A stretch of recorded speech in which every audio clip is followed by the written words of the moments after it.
Brother John entered the monastery of silence, and the abbot said to him, "Brother, this is a silent monastery.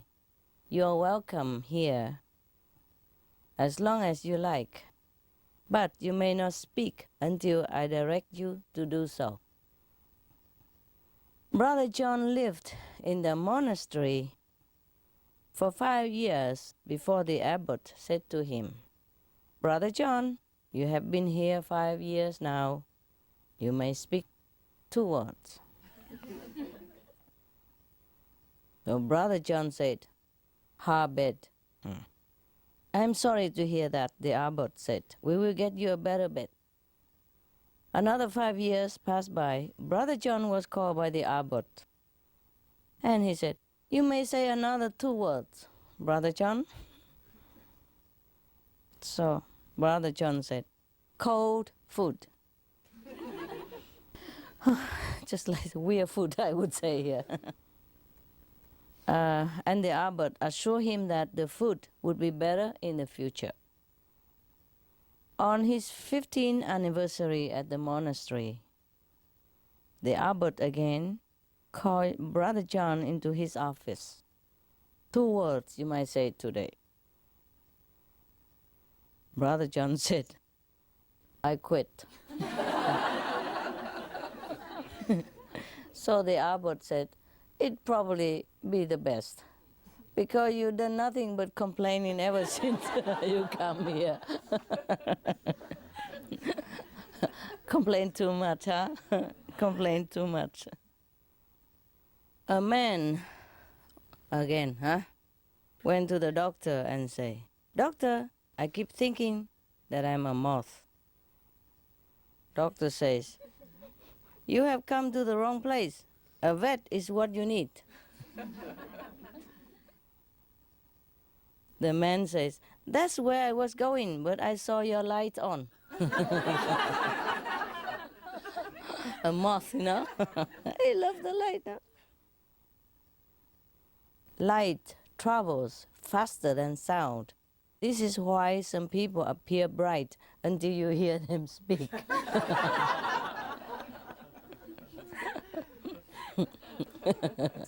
You better close your mouth, eh? That's cute. Okay. A farmer got pulled over for speeding. The police started to lecture the farmer about his speed, trying to make the farmer uncomfortable. Finally, the police got around to writing out a ticket. And as he was doing that, he kept swatting at some flies that were buzzing around his head.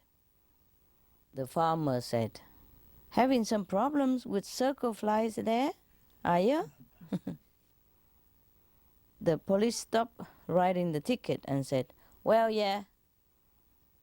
If that's what they are, I never heard of circle flies before." So the farmer says, "Well, circle flies are common on farms. Circle flies because they are almost always found circling around the back end of a horse."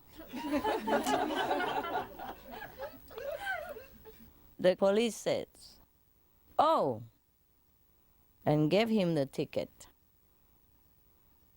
When he was about to leave, he turned back to the farmer and says, "Hey, wait a minute, are you trying to call me a horseback end?" The farmer says, "Oh no, officer, no, I have too much respect for the law." "That's a good thing," the police said, and head to his car. A minute later, getting into a muddy road, the farmer turned and said to the cop, the police, "But officer, it's hard to fool them flies though." What do you get when you cross a parrot with a centipede? A walkie-talkie. A lot of feet and a lot of talk. Walkie-talkie. That's cool. Good combination, 02. What does that mean? What do you get when you cross a Rottweiler with a Saint Bernard? Answer. A dog that guard the house, attack the thief, and go later to look for help for the poor robber. And San Bernardo. He chased him out, but then he go and help him. A drunk walks into a bar and say to the bartender, "Hey, bartender, buy everyone in a house a drink. Pour yourself one and give me the bill." So the bartender does just that and hands the man a bill for $57. The drunk says, "I haven't got it." The bartender slaps the guy around a few times, then throw him out into the street. The very next day, the same drunk walks into the bar and once again says, with a drunken slur, "Bartender, buy everyone in the house a drink. Pour yourself one and give me the bill." The bartender looks at the guy and figures to himself that he can't possibly be stupid enough to pull the same trick twice. So he gives him the benefit of the doubt, pour a round of drink for the house. Has a drink himself and hands a drunk bill of $60. The drunk says, "I haven't got it." The bartender can't believe it. He picks the guy up, beat him, and throw him out in the street again. Now, the next day the same drunk walks back into the same bar and says again, of course with a drunken slur, "Bartender, blah, blah, blah, give me the bill." Disgusted, the bartender says, "What? No drink for me this time?" The drunk replies, "You? No way. You get too violent when you drink." I beat him up, no. That's cool.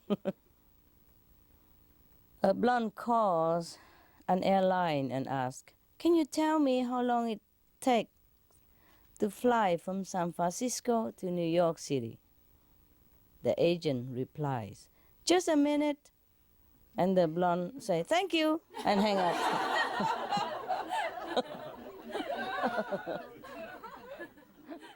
Four men were bragging about how smart their dogs are. One man was an engineer. The second man was an accountant. The third man was a chemist. And the fourth was a government worker. To show off, the engineer called to his dog, "T-Square, do your stuff." And T-Square trotted over to a desk, took out some paper and pen, and promptly drew a circle, a square, and a triangle. Everyone agreed that was pretty smart. And the accountant said that his dog could do better than that. He called to his dog and said, "Spreadsheet, do your stuff." Spreadsheet went out into the kitchen and returned with a dozen of cookies. He divided them into 4 equal piles. Yeah, 1, 2, 3, 4. With 3 cookies each. Everyone thought that was marvelous. The chemist said that his dog could do better still. He called to his dog and said, "Measure, do your stuff." Oh, what an original name, hey? And I thought I have my dogs are pretty original already. Yeah, like Cookie, Chocolate, Chip Ahoy, because, because the hermit, he has, a chocolate spot all over his body, so I call him cheap ahoy. Yeah. And a lady is brownie, So I call him brownie cookies or chocolate. Yeah. And I thought that was very original already. And Lucky always hanging his tongue out, so I call him Tonguey. Or Tonga, And Shadow Hunter, Goody. You just need a flashlight. And you're his friend forever. You keep him busy all day long with just a flashlight. Just flash around at random. Yeah. Well, if you don't have a flashlight, you stand in the sunlight or in front of the light and do your trick, like make a rabbit or something, or a duck. Oh, he also will love you. Sometimes he goes and beg for shadows. He come and kiss you all over and then head out for the shadow spot. Looking at you, say, hey man, you got the kiss? Now do your stuff. When he's desperate, he'll do that. Otherwise, he amuses himself by waiting for the shadow, Because the leaves from the tree, yeah, or the door or window sometimes open a little bit and the shadow, the reflection from the sun or the light will keep flashing on the floor. And he plays with that all day. He doesn't bother you unless he don't have any for a long time. So desperate. He come jump on you, kiss you all over, and then make you work. He will persist until you get up and do something. Make a shadow for him or some funny face on the wall, yeah? So he can look and chase it. Okay, that was my dog, eh? He shouldn't jump in here, but he came in. Okay, this guy, the chemist, right? Called to his dog and say, Measure, do your stuff. So Measure, the dog, got up, walked over to the fridge, took out a quart of milk, got a 10-ounce glass from the cupboard, and poured exactly 8 ounces without spilling a drop. Everyone agreed that was a pretty impressive. Then the 3 men turned to the government worker and challenged him. What can your dog do? Because they thought, after all this, I think no other dog can do anything better than that, So the government worker called to his dog and say, Coffee break, do your stuff.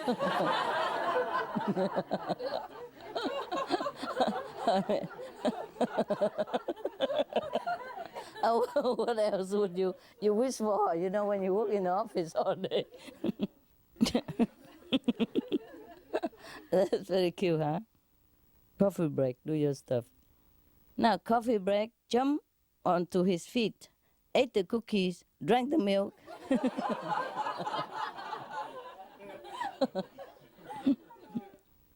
Claim he has injured his back while doing that. File a grievance report for unsafe working conditions, put in for workers' compensation, and went home for the rest of the day on sick leave. Oh, somebody really don't like office worker, huh? Okay. Now it's about Jesus now. Jesus and Satan have an argument as to who is the better programmer. Oh, they got into computer nowadays. This goes on for a few hours until they come to an agreement to hold a contest with God the Father as the judge. Wow. I'm sure who win already, right? They set themselves before their computers and begin. They are given the task and began to type furiously, lines of code streaming up the screen for several hours straight. Seconds before the end of the competition, a bolt of lightning strikes, taking out the electricity. Moments later, the power is restored, and God announces that the contest is over. He asks Satan to show what he has come up with. Satan indignantly protests, I have nothing. I lost it all when the power went out. Very well then, said God. Let us see if Jesus fare any better. Jesus enters a command and the screen comes to life with a vivid display, the voices of an angelic choir pour forth from the speakers. Martin was astonished. He stutters. But how? I lost everything. Yeah, Jesus' program is intact. How did he do it? So God chuckles. Satan, when you are going to learn Jesus saves.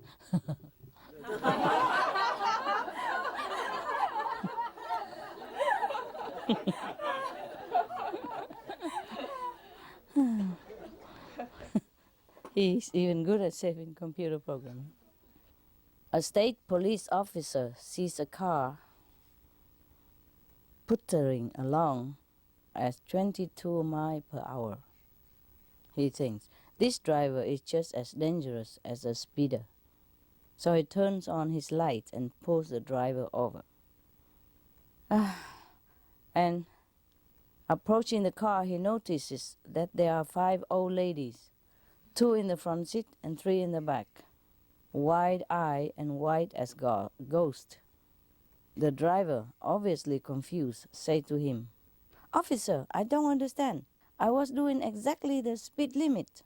What seems to be the problem? The officer says, Ma'am, you weren't speeding, but you should know that driving slower than the speed limit can also be a danger to other drivers. Slower than the speed limit?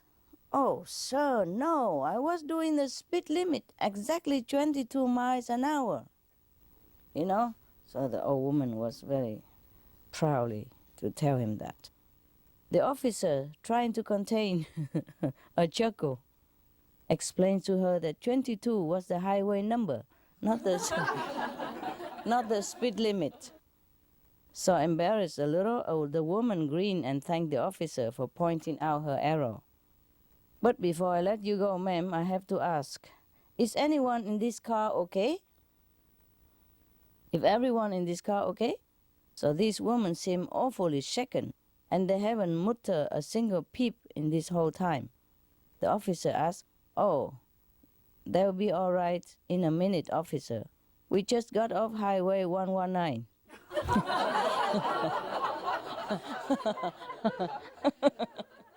This one is called Bad Names. 3 brothers were walking through the wood. Their names were Trouble, Shut Up, and Be Quiet. Trouble got lost on the way back to Shut Up, and Be Quiet went to... so Shut Up and Be Quiet went to police officer for help to find their missing brother. Excuse me, sir. We are looking for our brother. He got lost in the woods. Okay, said the officer, taking out his note and pad and pen. What are your names? Shut up and be quiet. They answer. What? The police officer shouts. Shut up and be quiet. They repeat even louder. Are you looking for trouble? The officer was angry and yelling at them. Yes, sir. This minister just had all of his remaining teeth pulled and new dentures were being made. The first Sunday, he only preached 10 minutes. Probably 2/3, no? 3/3. The second Sunday, he preached only 20 minutes. But on the third Sunday, he preached 1 hour and 25 minutes. When asked about this by some of the congregation, he responded like this. The first Sunday, my gums were so sore it hurt to talk. The second Sunday, my dentures were hurting a lot. The third Sunday, I accidentally grabbed my wife's dentures. And I couldn't stop talking. Jesus was walking around heaven, making sure that everyone was blissfully happy when he came across an old man sitting in the corner and crying bitterly. "Come on," said Jesus, "we can't have this. You are supposed to be happy here." So the old man weeping and saying, "I will never be happy here, because when I was on earth, I was a carpenter, and one day my son left and I never saw him again." So Jesus said, "Dad, is that you?" So the man grabbed him, hugged him, and said, Pinocchio." A Jewish man complained to the police that he had been beaten up by two Irishmen. So when questioned, the Irishman said that they had done it because the Jewish people had crucified Jesus.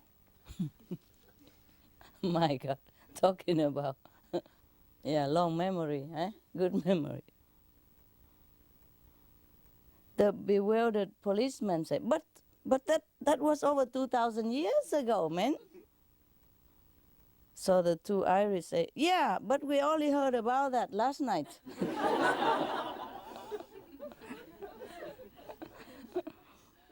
A lot of women feel that Jesus was like most of typical men.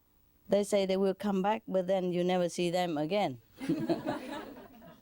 Is that true? Is that true, the men don't come back? Huh? No, my men all came back and I don't want them. Say, "Please go." I guess because I was Jesus or something. They never see me again. There was a big born-again meeting in a large hall in Belfast. And a former lady sinner was on the stage with a microphone in her hand recounting her experiences. "Last night," she told them, "I was in the arms of Satan, but tonight I am in the arms of Jesus." She converted, yeah. And then some people raised hand and asked her, "How about tomorrow night?"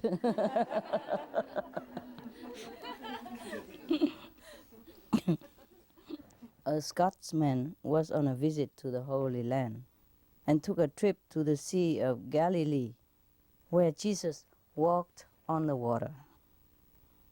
"How much for a return boat trip across the lake?" he asked the boatman. Huh? The boatman said, $50. "What? That's a that's a heck of a fare," said the Scotsman. "No wonder Jesus walked." Too expensive for the poor guy. We would walk too, right? My God, even airplane costs so much sometimes.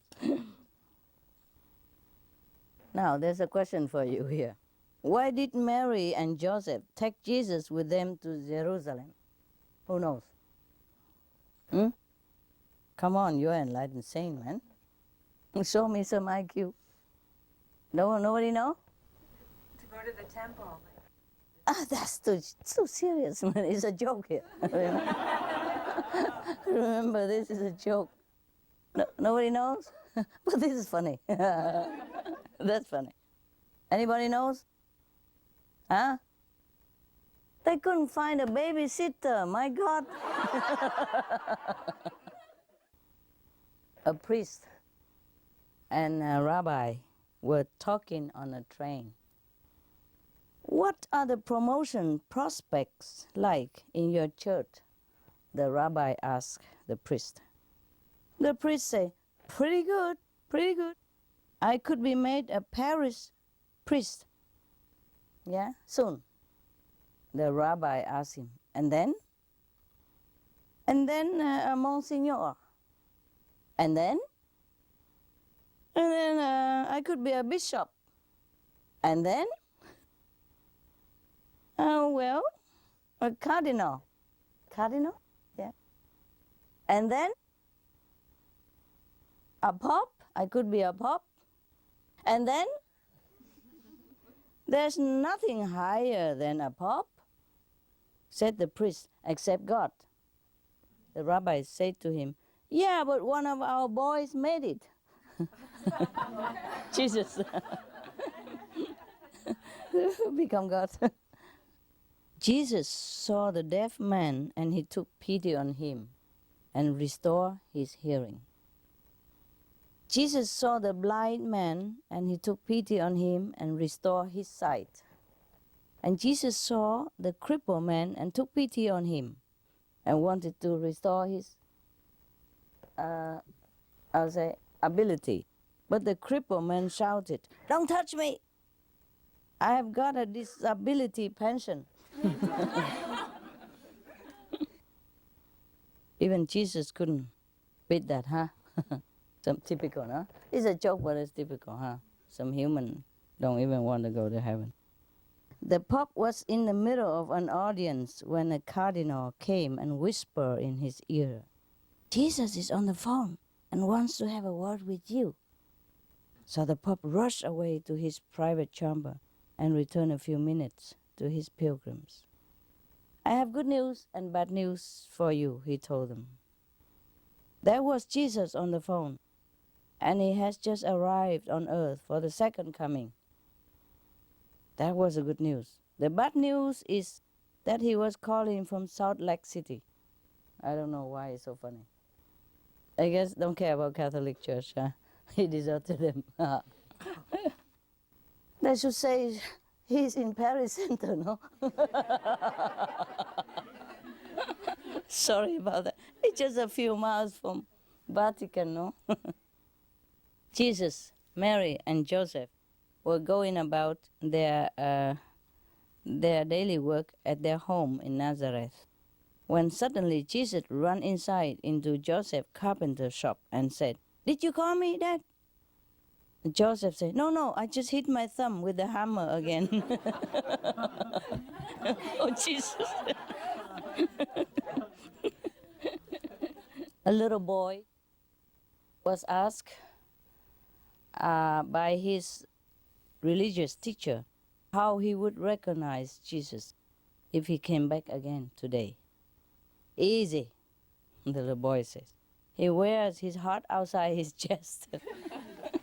You see all the photo, they paint Jesus with a heart outside. So the boy said, easy, I can recognize it. It's so funny. People are so naive, huh? If it was so easy, huh? Actually, in one of the magazine I read that they have found some, prediction from Jesus, you know? And one of the sentence says that they will not recognize me because I will come back as a woman. Yeah. But it has many, I don't know where it is anymore. I don't know if it's trustworthy source of information. So, yeah, but that magazine has no interest in them to write this kind of thing, you know? Because they write many other predictions as well, yeah. Not just about Jesus, huh? About other things. And one sentence about Jesus is like that, like, I will come back as a woman. He forgot to say high heel and all that. It make it easier for us folk to recognize, no? A man was behaving suspiciously near the gate of heaven. Yeah.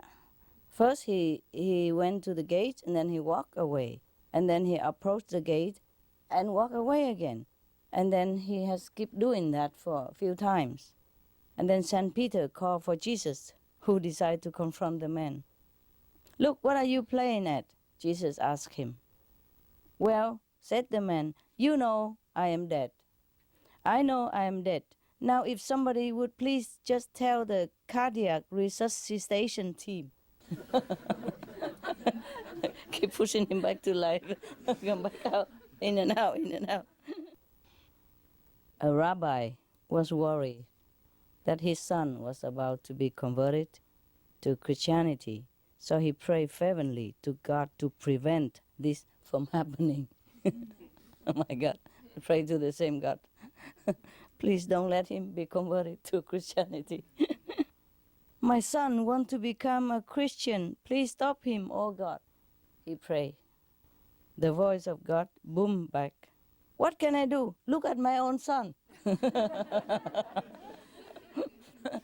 Jesus was a Jew, no? And then he became a Christian. No? Why is Jesus so popular in Ireland? Irishman. No?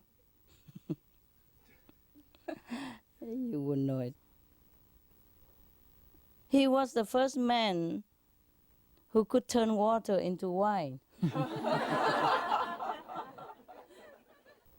One of the greatest acts of forgiveness in the Gospels is that Peter became one of the disciples despite the fact that Jesus has healed his mother-in-law. Horrible joke, I'm telling you. I don't know where he found all this joke. Poor mother-in-law. What has she done? Huh? I mean, the mother-in-law may be famous for daughter-in-law, about being conflicting, but the mother-in-law would have loved the son-in-law very much, no? No? What about yours? Not always? Okay, maybe you wrote this joke, I don't know. You probably wrote this joke, right?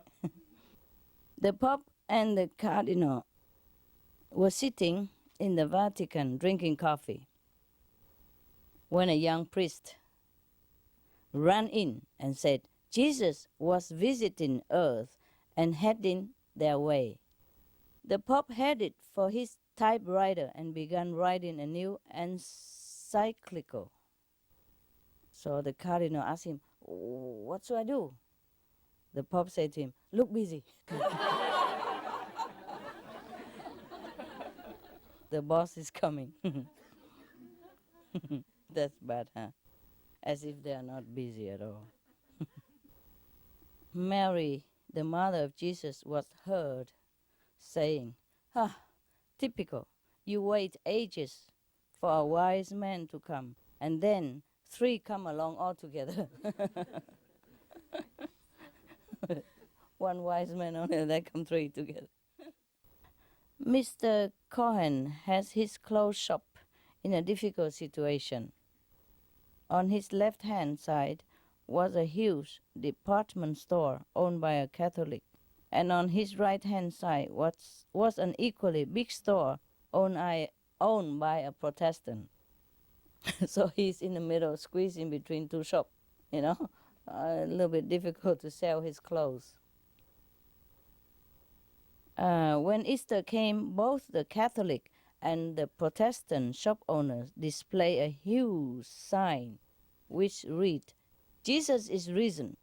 So they urged the shop of Mr. Cohen to do the same. So he displayed a huge sign which read like this, Jesus is risen, but Cohen's price remained the same. There was a sign on a Southern Evangelist church. It says, Jesus loves all denominations, but his favorite is the $100 bill. I don't know why.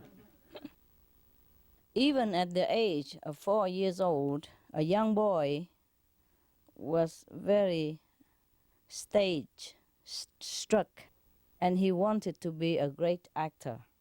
He was therefore very annoyed not to be given the top part of Joseph in the school nativity play, but was cast as the innkeeper instead. The part of Joseph is a bigger role, and the innkeeper is a nobody. So he was very annoyed. But on the night of the performance, he gained his revenge. So when Mary and Joseph arrived at the inn, he greeted them saying, come on in, welcome, I have a room reserved for you. He ruined the script, huh? Instead of going to the mango, and everything ruined. A priest was driving along on his motorbike at over 70 kilometers an hour when he was stopped by a policeman. He said to the father, "You were going too fast for someone with L plates, father. If it was anyone else, I would be inclined to give you a ticket." So the father said, "Don't worry, my son. Jesus is with me." So the policeman said, in that case, I am definitely going to give you a ticket because you're not allowed to carry a passenger. It's just an L license, you know?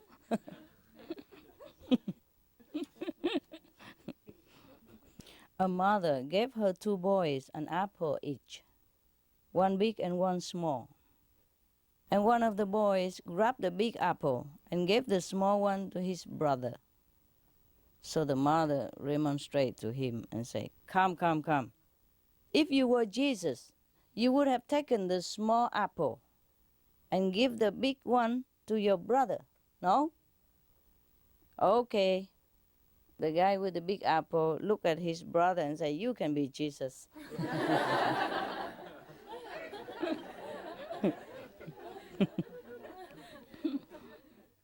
A nun who was also a nurse in a hospital was taking down a patient's details.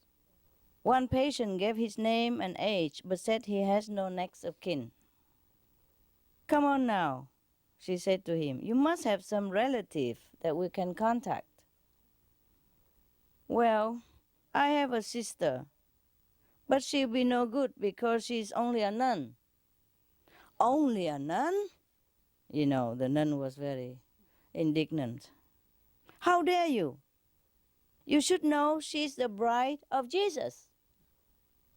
So the man's patient smiled and said, "In that case, please send all my medical bills to my brother-in-law." Jesus was once asked a trick question by the Pharisees. "Can you make a stone so heavy that even you cannot lift it?" He asked Jesus. Jesus said, "Yes. And then to prove that I was God, I would lift it." The little boy was praying very loudly as he went to bed. "Please, Jesus, send me a bicycle for my birthday. Please, Jesus." He was praying very loud. So the mother said to him, "There's no need to shout. God is not deaf." So the kid said, "I know that, but grandma is."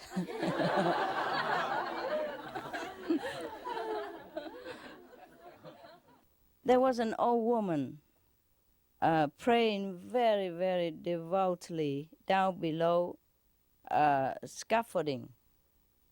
And there was a man high up on the scaffolding inside a big church who wanted to play a joke on her.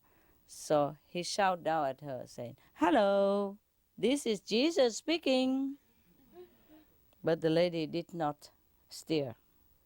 And again, very loud, he said, "Hello, this is Jesus speaking." Again, there's no reaction. So finally he shouted with all his power, "Hello, this is Jesus speaking." But the woman didn't even lift her head. But she said, "Be quiet, I'm speaking to your mother." This man was very ugly. So he prayed to Jesus. He prayed to Jesus to send him some money for plastic surgery.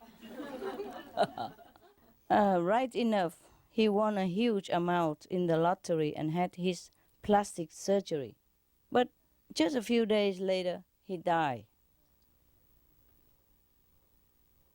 While wandering around heaven, he met Jesus and asked him, Why didn't you give me some time to enjoy my new good look? Jesus said, I'm sorry, I just didn't recognize you. If it had been 3 wise women who visited Jesus in Jerusalem instead of 3 wise men, what would have happened that makes a more difference, yeah? Or make a big difference or not? Okay, the answer is, well, they would have asked for directions. That's number 1. Number 2, they would have arrived on time. Number 3, they would have helped deliver the baby. Jesus, yeah. Number 4, they would have cleaned the stable. Number 5, they would have made a casserole. Number 6, and they would have brought disposable nappies as gifts. As gifts, yeah, instead of what? What did they brought? What did they bring to Jesus? Yeah, yes. And by the way, there was one kid, in the Catholic school. He made an exam, when they asked, what did the 3 wise men bring to Jesus for Jesus as a gift? He say, they brought him some gold, some mud, and some Frankenstein. Frankenstein. It's children. There was a guy. He was praying like this. Dear Jesus, it's a day prayer. Dear Jesus, you should be proud of me so far today because I haven't gossiped or lost my temper. I haven't stolen anything. I haven't been greedy, nasty, or selfish, or lusted after anything or anybody. Now, in a few minutes, I'm going to get out of bed. And after that, I probably going to need all the help you can send me. Amen. A Scottish preacher was preaching his favorite words of Jesus from the pulpit. Quote, and the sinners, he thundered, will be cast into exterior darkness, where there will be weeping and gnashing of teeth. One of the elder women shouted back, I have lost all my teeth years ago. What about me? So the preacher said, teeth will be provided, my dear.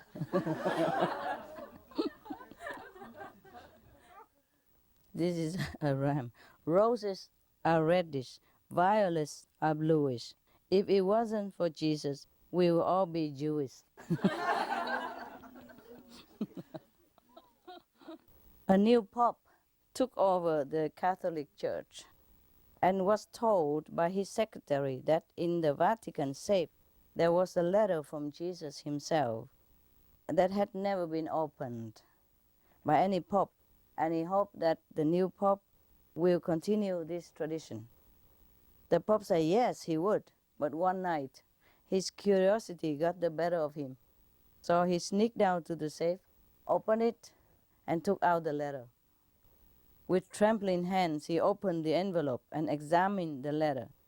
It was signed by Jesus, all right, but it turned out to be the bill of the Last Supper.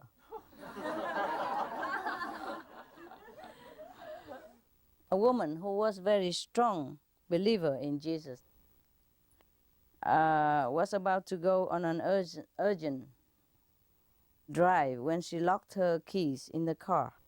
So she prayed to Jesus to send help. And right away, the first man passing by was able to help her to open the car. She shouted, praise be to Jesus for sending me such a nice man. And then the guy growled at her, I'm not a nice man, lady. I just got out of the jail a few hours ago after doing 10 years for car theft. So to say the woman, praise be to Jesus for sending me a professional. If Jesus were alive today, and many people believe he is, would he be handing out buttons with the slogan like this? What part of thou shalt not don't you understand? Got it, yeah? Yeah, many thou shalt not, they do it all anyway. That's what it is. I agree with that. A little girl was asked in religious class in school why Jesus in the Lord's Prayer had told us to ask for our daily bread. Anybody knows? Can you guess? Because they would have it fresh every day.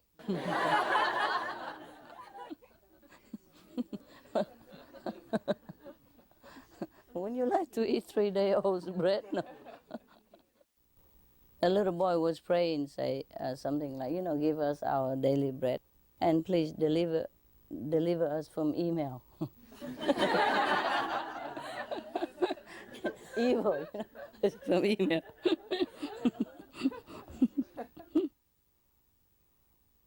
At a religious class, a little girl was asked if she knew what she knew about Good Friday. So the girl answered, he was the good fellow who did all the work for Robinson Crusoe. Friday. Yeah, you know, right? You like it. A curious little child asked her father, is Jesus everywhere? Yes, love. The father smiled and answered her. Is Jesus also in my friend Shirley's back garden? She persisted. So the father said, yes, love. Jesus is also in your friend Shirley's back garden. So the girl gets serious and say, that's funny, because my friend Shirley doesn't have a back garden. A top executive of Coca-Cola went to the Pope and offered him €250,000 to change the words of the Lord's Prayer from give us this day our daily bread into give us this day our daily Coca-Cola. The Pope said, I'm sorry, the money would be welcome, but I cannot change the words of Jesus as quoted in the Bible.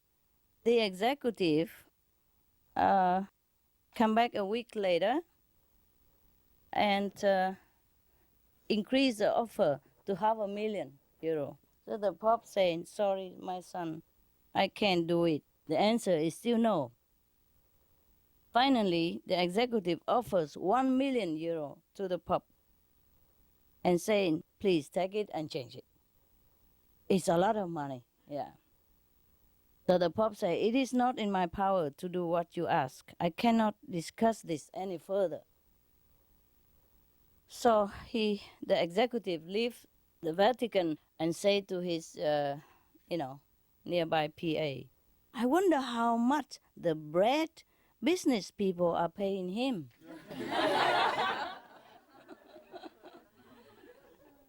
The reasons why some people believe that Jesus might have been black. Or the chocolate, listen well. Because, number one, he called everybody brother. Number two, he liked gospel. Another reasons that people believe that Jesus might have been Irish. Number one, because he lived with his parents until he was 30. I don't know why. Is that so? Or the Irish live with his parents? Wow, it's very green, no? Save a lot of money, trouble. Number two, he believed his mother was a virgin. Number three, his mother believed he was God. Oh, no. Well, that's not too good. Okay. And some people believe Jesus might have been a Californian because, number one, he had long hair. the hippie. Number 2, he was always in sandals or barefoot. Number 3, he founded a new religion. All this happened in California, I guess. Okay. Some people believe Jesus might have been Italian because he moved his hands about when he talked.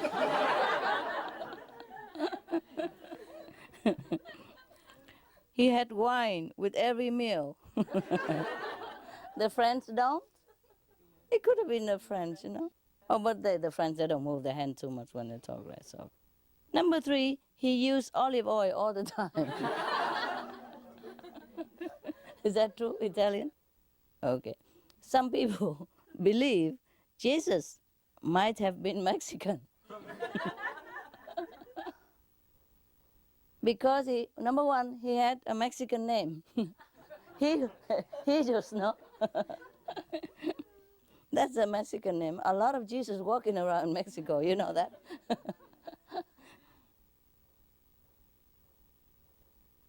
Number 2, he never had a steady job.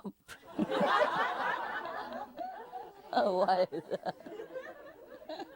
Number 3, he loved telling stories. Is that typical Mexican? Yeah? No idea. Really true, brother? Yeah? Okay. Some people believed even that Jesus might have been a woman. Yeah. Number 1, he had to feed a crowd of 5,000 at a moment's notice when there was very little food available. Number 2, because he kept trying to get a message across to a bunch of men who just didn't get it.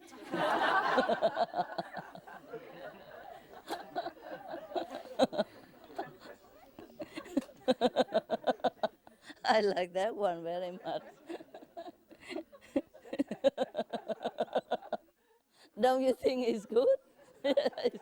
He might have been a woman. Or he had learned his lesson and become a woman instead. Number 3, even when he was dead, he had to get up because there was more for him to do. More work to do. Only a woman can do that, huh? Wow. Yeah, what an honor. Okay, that concludes our joke today. If you have any doubt, you can write to the Vatican to complain or for further information. Did you enjoy the joke? Good, no?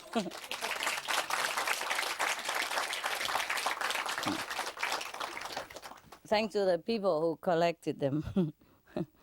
Jokes are very good for us, eh? Good, no? Yeah. We all rely on women, it's true, huh? Yeah. Hey, you guys have a rest a little bit, have a fresh air, and come back, okay? Go laugh yourself, silly.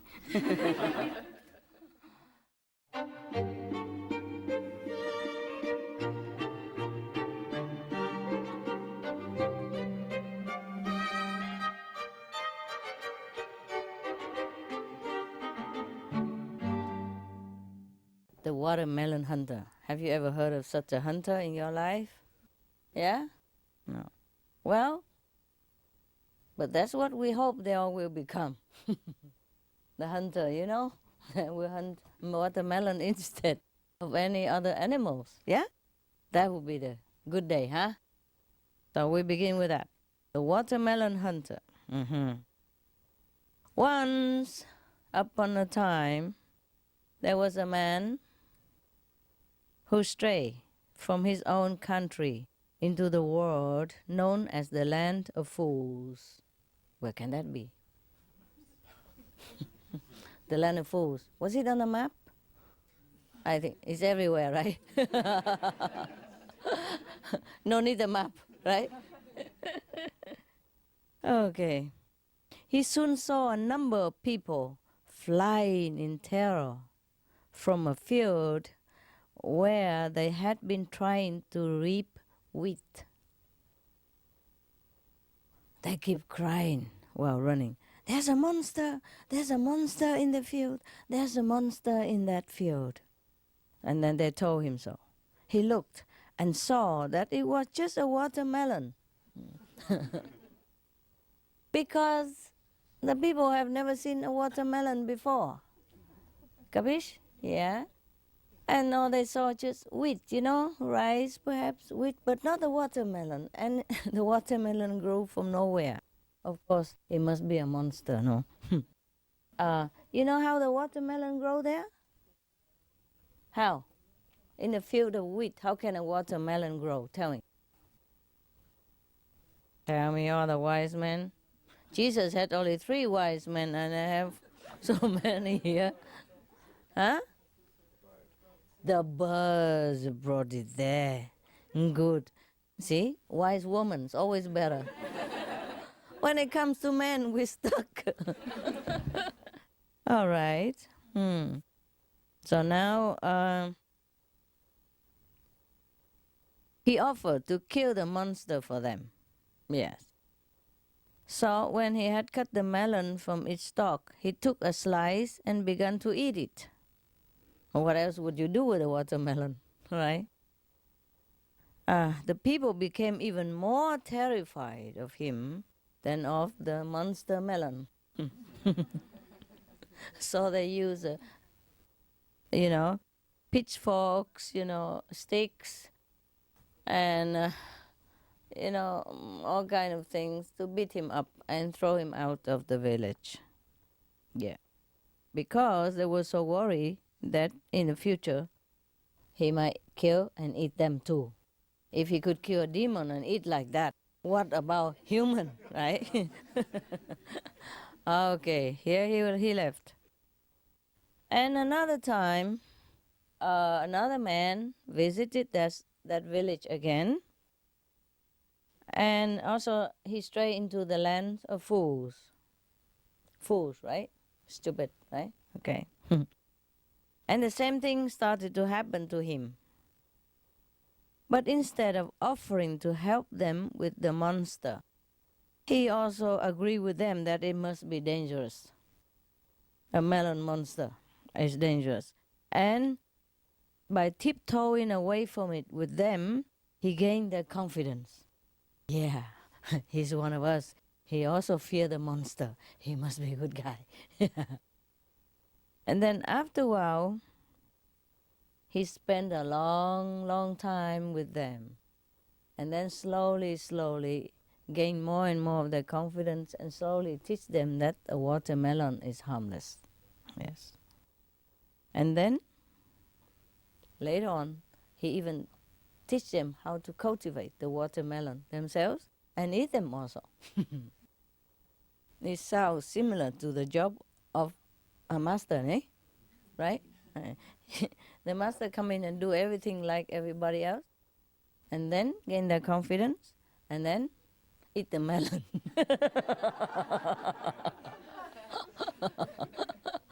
What else you want the master to do? What would you do if you are in the land of the fools? Huh? What would you do with a monster like that? We have them a lot here in supermarket. But these people in the land of fools have never seen such a monster.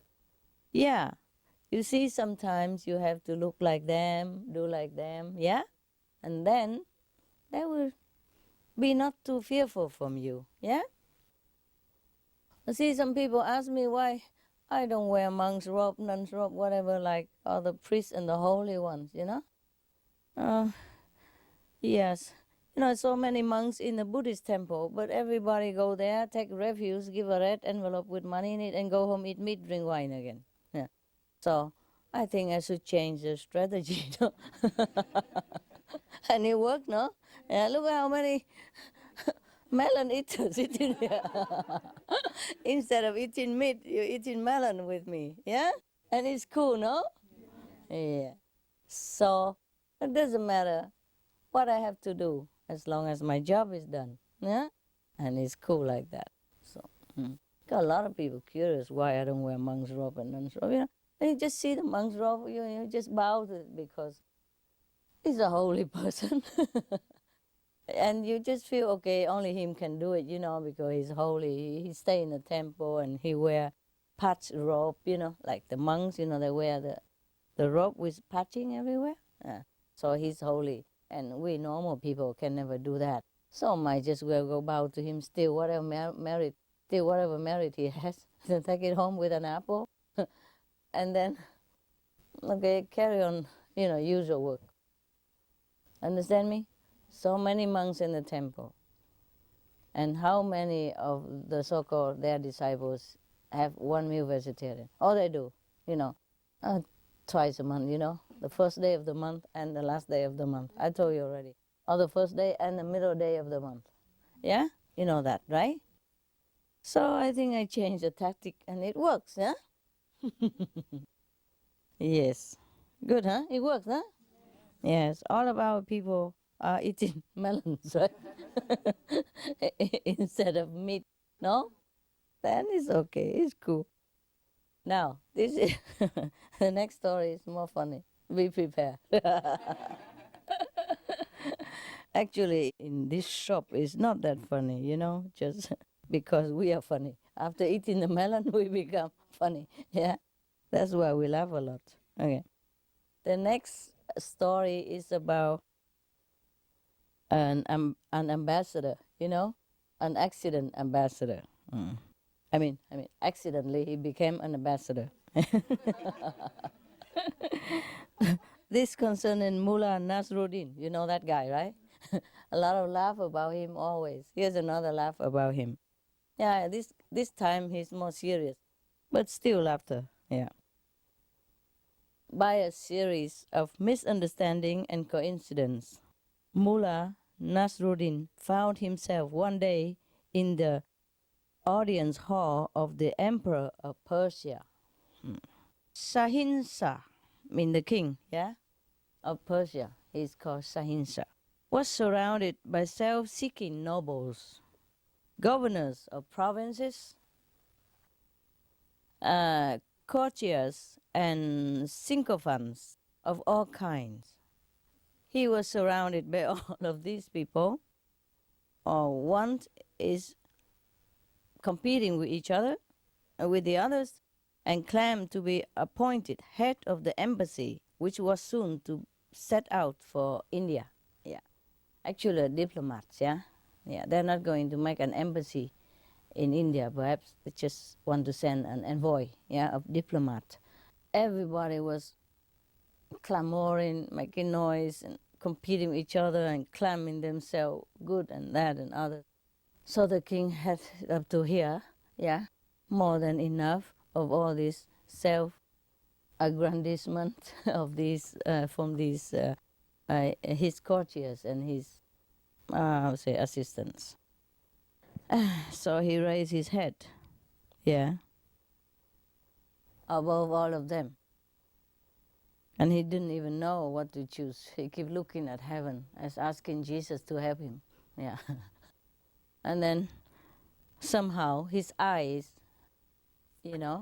landed on Nasruddin. This is a mullah. He's a Muslim teacher, you know what I mean? Master, and this guy is always getting into some unlikely situation anyway. And suddenly he was there. Perhaps he was taller than the rest. So when the king lifted his head down from heaven back to earth again, so his head was swimming among the crowd. So he said, there, that man is going to be my ambassador to India. Said and done. So now, please, all of you, leave me in peace. Ah, fine. Nasruddin was given rich clothes and an enormous chest of rubies, diamonds, emeralds, and priceless works of art, so that he can bring this gift of Shahinshah to the great mogul. Now, the courtiers who lost the job, all of them become very frustrated and angry, of course, nah? So they decided to unite it together, to be united together to fight against this opportunist mullah. And they try to trick him, into trouble, because they're up to destroying him. Yeah, what you cannot eat, you spoil it, so nobody else can eat. That is sometimes the psychology of some human. Now, they united together and do a lot of stuff, stupid things. Like they broke into his quarters and stole all the jewels, yeah, and all the nice artwork and all the precious item in the mullah's trust, yeah, took it out, divided among themselves. And then they even put the earth into the box to make up the weight so that he wouldn't notice. Now, they even determined to ruin his ambassador job and also to discredit his ability and honor. Now, what they do is they come to Nasruddin, very humble, very nice, very polite, sweet talk, telling him such. Great Nasruddin, we congratulate you. Yes. What the fountain of wisdom, peacock of the world, has ordered must be the essence of all wisdom. We therefore hail you. But there are just a couple of points upon which we may be able to advise you, accustomed as we are to the behavior of diplomatic emissaries. They're going to tell him some tricks, yeah? Ruin him. Do you know what the fountain of wisdom, peacock of the world means? Apart from the dictionary word? They address the king first, yeah? They also call him the full moon, yeah, or the presence, God, yeah, even, or God, rep, yeah, the PR of God, yeah. So Nasruddin thought they are very nice people, so happy to have such colleagues. So he said, of course, please, I will be grateful if you tell me. Yes, I'm new to the job. Of course, he has never done this before. As God would have had it, Some people just have it by, getting the job out of nowhere. Now, say the chief of this group. The first thing is that you must be humble, they told Nasruddin, in order to prove how modest you are. Therefore, you should not show any sign of self-importance. When you reach India, you must enter as many mosques as you can and make collections for yourself. Take money from the mosque. Understand? He's going to a Muslim country and they tell him to go to every mosque and ask everybody to donate to him. This is exactly opposite of what the king of Persia wanted him to do. You know that? But the king of Persia have never told him this because he would never expect him to go and collect money in the mosque as an ambassador, no? You wouldn't even do that, no? Okay. So that's how they told him. And besides, the king of Persia would want his ambassador to represent him, with dignity and some power, noticeable to the king of India, because the king of India at that time wanted to occupy Persia, yeah? So the embassy from Persia must show some power, some dignity, some confidence, And here they advise him to be humble, to be nobody, and to go collect money from the mosque, which not even a Muslim clergy do that. The Nasruddin know nothing at all. Say, oh, yes, I will do all that. Thank you so much. And then they even continue. The second thing is that you must observe court etiquette in the country to which you are accredited. This will mean that you will refer to the great mogul as the full moon, you know. But at that time, the full moon is a title only addressed to the king of Persia, you know, as the most respected. Yeah.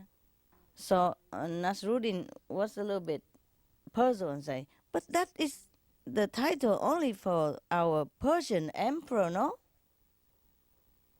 And then the bad people say to him, but not in India. Okay, fine. So Nasruddin listened to all this advice and went to India, set out for India. The Persian emperor told him as they took leave, be careful, Nasruddin. Adhere to the etiquette. For the Mogul is a mighty emperor, and we must impress him while not affronting him in any way. Wow, that's a difficult job, huh? Impress him but not offended him. Wow, that's difficult. Can you do it? Any of you? Sure, huh? Recite the 5 names. Eat the vegetarian, give him the AL leaflet. So Nasruddin said to the king, I'm well prepared, Your Majesty. Yeah. Rest at peace. I will do my job to represent our country well. So, as soon as he entered the territory of India, Nasruddin went into a mosque and mounted to the pulpit right away. Oh, people, please give all donation to me.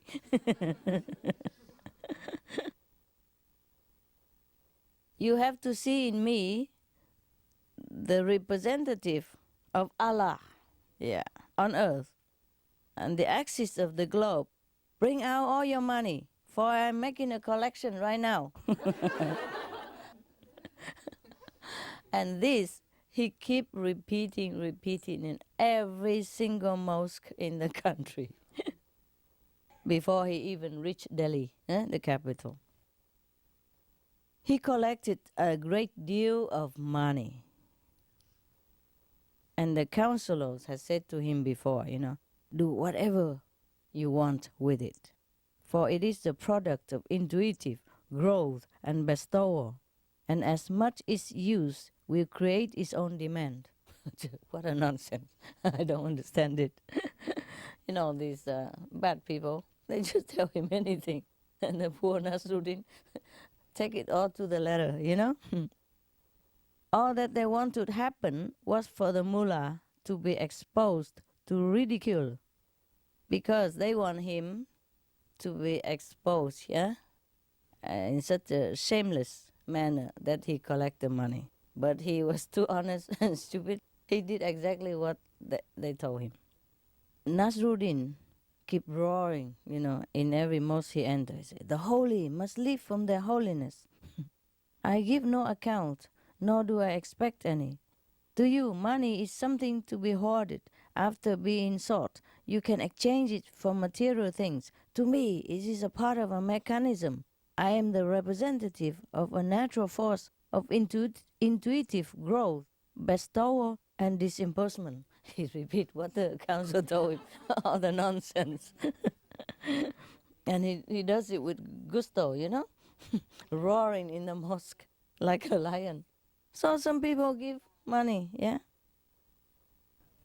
But it's funny that even these are very bad scheme, evil scheme to harm Nasruddin, but good things come out of it.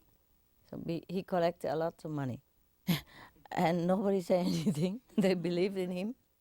And the one who believed and give him a lot, they become richer, more blessed, more abundance, more happy. The one who doubted him, don't give, become poorer, get sick, or have some accident, trouble in life. Yeah. And that's just, by the way, the report. Yeah. Now, sitting on the peacock throne, in the old time they used all kind of things, peacock, lotus, Yeah. Full moon. Why don't call themselves full sun instead? Nah? It's even brighter, no? Why bother to be the moon? it's it's nice they use this romantic word to call this throne of the emperor. Huh? Even now, the Japanese still call the throne of the emperor the chrysanthemum throne. Yeah. And the Buddha throne supposed to be lotus throne. Yeah. I don't know what I'm sitting on. I keep slipping down because it go somehow this way. Okay. Mm. So on the peacock throne, the emperor at Delhi studied the reports which courtiers were daily bringing him about Nasruddin behavior. They're describing the Persian ambassador's activities daily. He's doing every day, going to the mosque, collect money. What an ambassador, huh? At first, he could make no sense out of them. Then he called his council together. He said, "Gentlemen, this Nasruddin must indeed be a saint or a divinely guided one.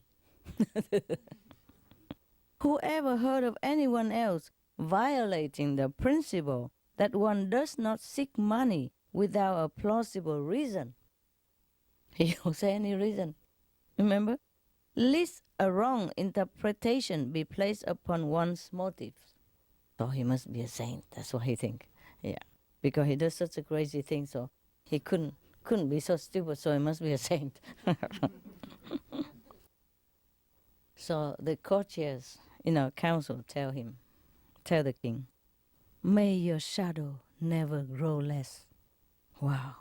So polite. "Oh, infinite extension of our wisdom." They address the king. "We agree, Your Majesty. If there are men like this in Persia, we must beware, for their moral ascendancy over our materialistic outlook is obvious." I mean, they are much better than us, more moral or more superior in a different way. Then a runner arrived from Persia with a secret letter in which the Mongols' spies at the imperial court reports. They report they have spies in Persia, and they bring him a letter now. It's read like this: "Mullah Nasruddin is a man of no consequence in Persia." I mean, he's nobody. Yeah. "We don't know why the king chose him to be ambassador. He was just picked at random. We cannot understand the reason for the Shahinshahs not being more selective." I mean, don't understand why the king has picked him as ambassador. The Mogul called his council together again. "Incomparable birds of paradise," he called them. Well, so they're very polite to each other, no? "What would you call me?" He told them, "A thought has manifested itself to me. The Persian emperor has chosen a man at random to represent his whole nation. This may mean that he is so confident of the consistent quality of his people that for him anyone at all is qualified to undertake the delicate task of an ambassador to the sublime court of Delhi." Ha! Something turned out. It's not bad, turn become good. It's because of Nasruddin. He always has luck. The king of India continue. "This may mean that also the degree of perfection attained, the amazingly infallible intuitive powers cultivated among the Persian. So we must reconsider our desire to invade this country. For such a people could easily engulf our arms. their society is organized on a different basis from our own. I mean, he's scared now. Yeah. If you're the Persian people, if just anybody can become an ambassador like that, then the whole Persia is an amazing country. We should never invade them at all. Shouldn't even think about it. He wanted to, but now he reconsider. So the Indian nobles cry, "You are right, superlative warrior on the frontiers." Yeah, another name for him. Oh my God, all this name.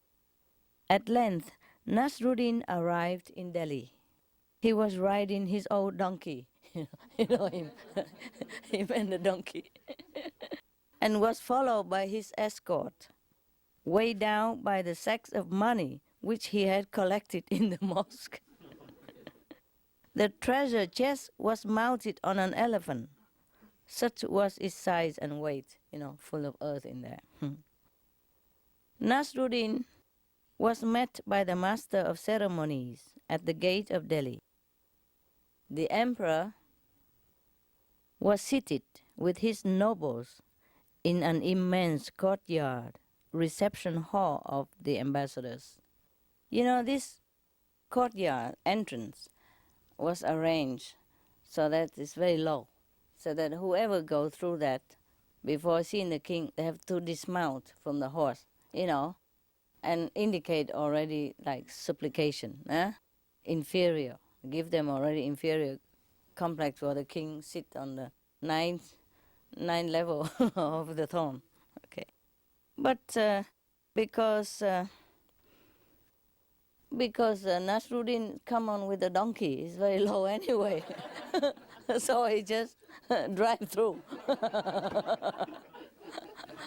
with his donkey bowing all the way. I'm coming, I'm coming. No ambassador had ever arrived astride a donkey anyway. However, and thus there was nothing to stop Nasruddin trotting straight through the door and up to the emperor days.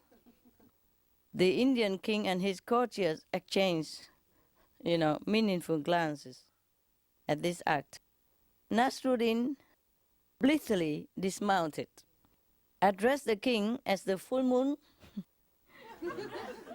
and called for his treasure chest to be brought. When it was opened, the treasure chest full of earth in there, there was a moment of consternation.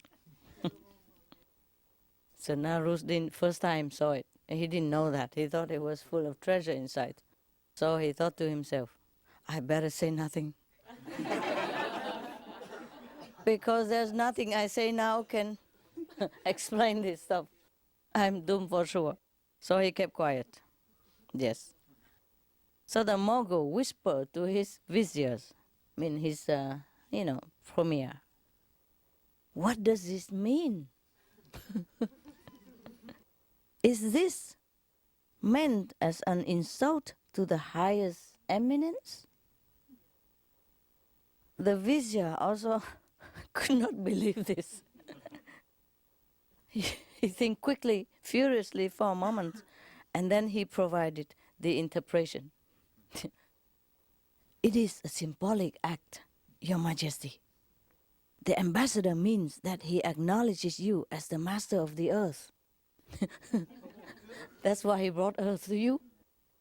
Because he also called you the full moon, no? Full moons mean, the great already, greatest king at that time. So the Mogul relaxed. Cool. He might have said cool. Or ça va. Or he would say, muy bien, muy bien. So he said to the Nasruddin, we are content with the offering of the Persian Sahinsa, king, for we have no need for wealth in any way. And we appreciate the metaphysical subtlety of the message. Wow, talking about luck, Everything changed into his luck. Even all these bad courtiers want to play hell on him, he still gained the credit, a good credit. Yeah. So all we do is just be a good person and everything will turn out well. Hey? This is a message. Okay. So Nasruddin said to the king, Your Majesty, I have been told to say, and he remembered the talk of the of the bad courtiers. I say, that this is all we have for Your Majesty. Do you understand? This is supposed to be a provoking sentence, yeah? Bring in just a handful of soy, and this is all we give to you. Yes. But the interpreter, of the omens also whispered to the king and say that means that Persia will not yield one more ounce of her soil to us. Like a message, like don't invade, we don't give you any more. Actually, nonsense, it just turned out good. Because Nasruddin is good luck, no? So the king will say to Nasruddin smilingly, he say, Tell your master that we understand. But there is one point. If I am the full moon, what is the Persian emperor? So Nasruddin automatically say, he's a new moon.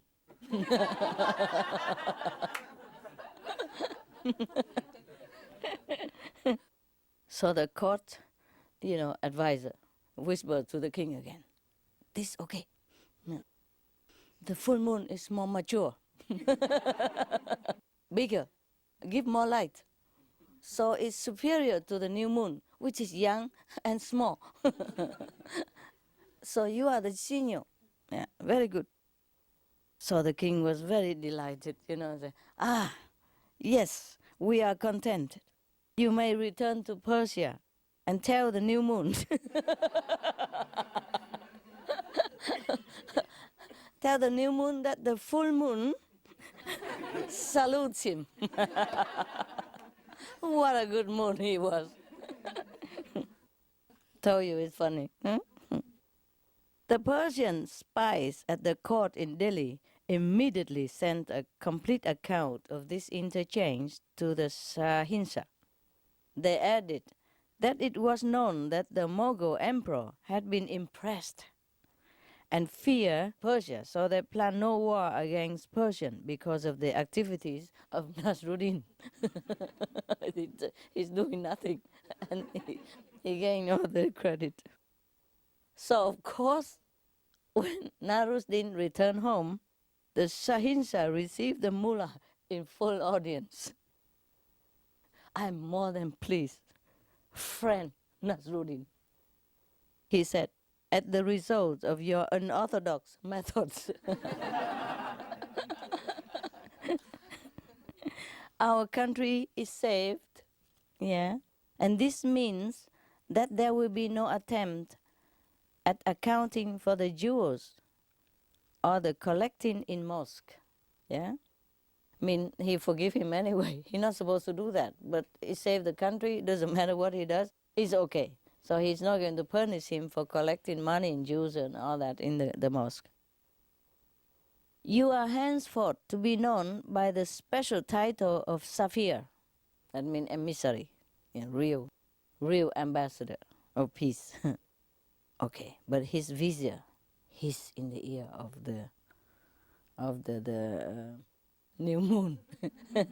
Say, but Your Majesty, this man is guilty of high treason, if not even more. We have perfect evidence that he applied one of your titles to the Emperor of India, thus changing his allegiance and bringing one of your magnificent attributes into disrepute. The full moon stuff.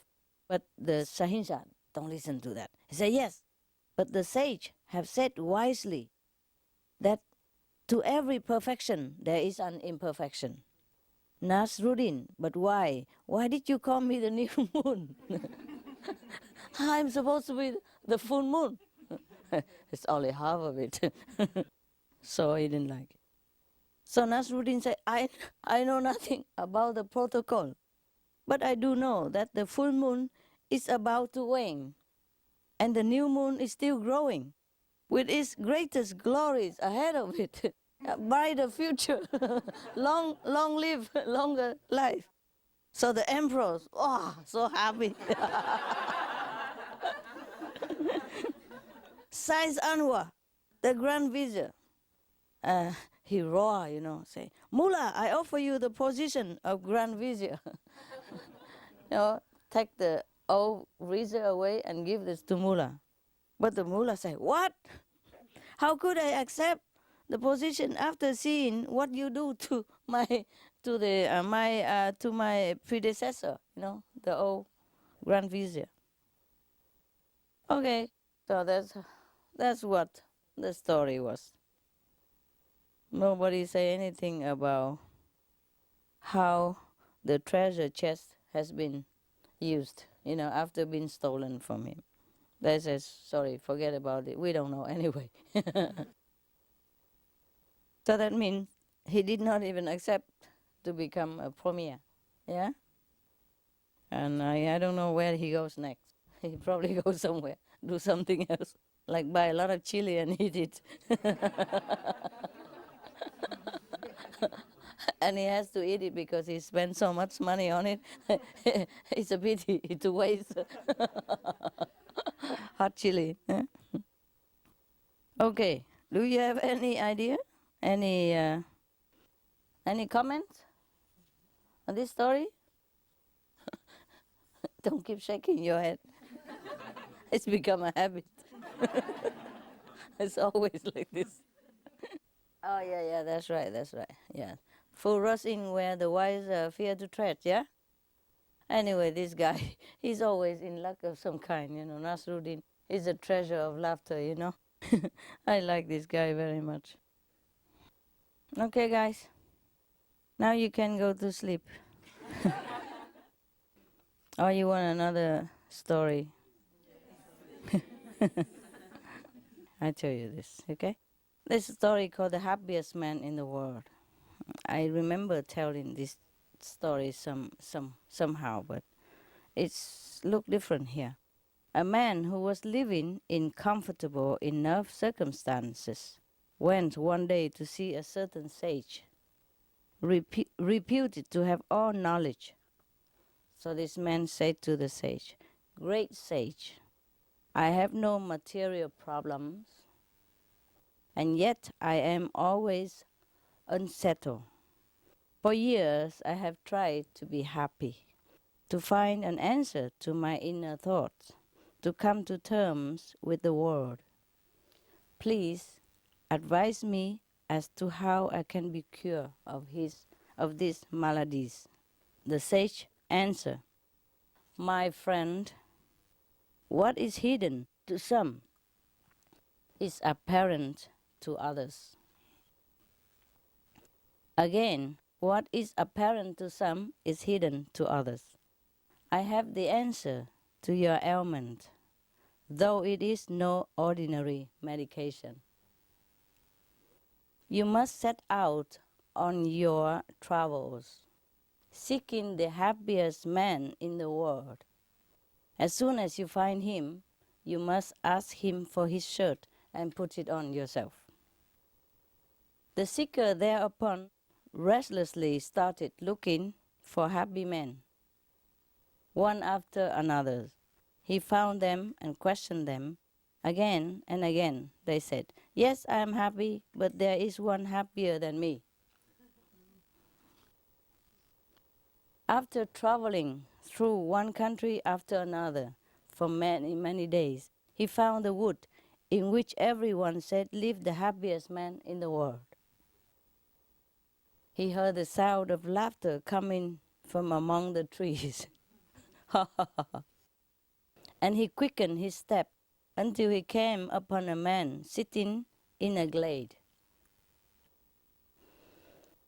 He asked him, Are you the happiest man in the world, as people have told me? The man said, Yes, certainly I am. So the man continue, the traveler continue. My name is so and so, my condition is such and such, and my remedy ordered by the greatest sage is to wear your shirt. Please give it to me. I will give you anything I have in exchange. The happiest man looked at him closely. He laughed and laughed and laughed and laughed and laughed. And when he had finished laughing, quite down a little, then the restless man, rather annoyed at this reaction, said to the happiest man, "Are you unhinged that you laugh at such a serious request?" Said the happiest man, "Perhaps, but if you had only taken the trouble to look, you would have seen that I do not possess a shirt." So the traveler say, in a Balachamise, no, yeah. So what am I to do now? I travel all this way for a shirt and you say you don't have a shirt. You should have called and asked first, no? Should have emailed him and asked before he come, no? So the, no shirt man tell him, you will now be cured. Striving for something unattainable provides the exercise to achieve that which is needed. As when a man gathers all his strength to jump across a stream, if it were far wider than it is, he gets across the stream. Very philosophical to me. Too philosophical. The happiest man in the world then took off the turban, whose end had concealed his face. The restless man saw that he was none other than the great sage who had originally advised him to seek for the happiest man. Oh, he was very puzzled and asked, "But why did you not tell me all this years ago when I came to see you in the first place?" The sage told him, "Because you were not ready to understand then. You needed certain experiences, and they had to be given to you in a manner which would ensure that you went through them." Okay, got the lesson, yeah? Yeah, maybe sometimes we look for things that is right in front of our nose. The sage, who's supposed to be the happiest man on earth, he has no shirt anyway. And maybe that's why he's happy. But in the beginning, if the restless man were to be told like that, he probably wouldn't listen. Huh? So after traveling far and wide and couldn't even find it, yeah, then probably his mind is already tired enough to listen to some sense. Yeah, that's why. That's what I think. This book have many nice story. Okay, I let you go rest, okay? Meditate, all right? Thank you, and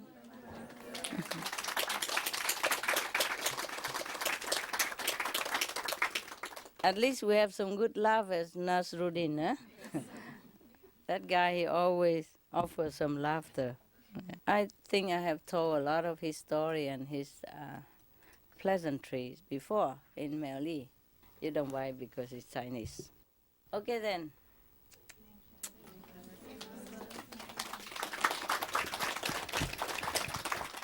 My beloved new moons. Please sit and meditate. I will meditate over there, okay? Thanks for listening.